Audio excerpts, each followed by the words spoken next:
Welcome to the Rim Break Rodeo. We hope this video helps. You start with safety and control. Grip the neck and begin loosening the highest tension string first. Turn the tuning peg steadily until the string is slack. This reduces neck torque and prevents sudden pops.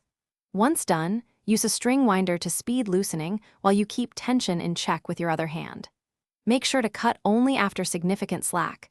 Cutting too early can let the string whip. These steps get you into the process without risking damage.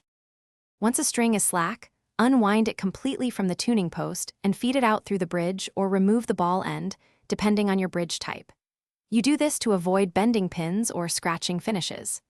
After all strings are out, clean the fretboard with a cloth and a little oil if needed, and brush debris from the bridge. Make sure to examine the nut slots and tuners so you won't trap grime under new strings when you reinstall them. Finish by installing new strings or tidying loose ends. Wind strings neatly around posts, trim excess about 1/2 inch, and bring each to pitch gradually. You should stretch each string gently and retune until tuning stabilizes because strings settle and detune if skipped. If the guitar buzzes or slips, make sure the nut slots are not binding, bridge pins are seated, and tuners are tightened. A quick check of these parts solves most problems. Thanks for watching. Consider subscribing if we helped you.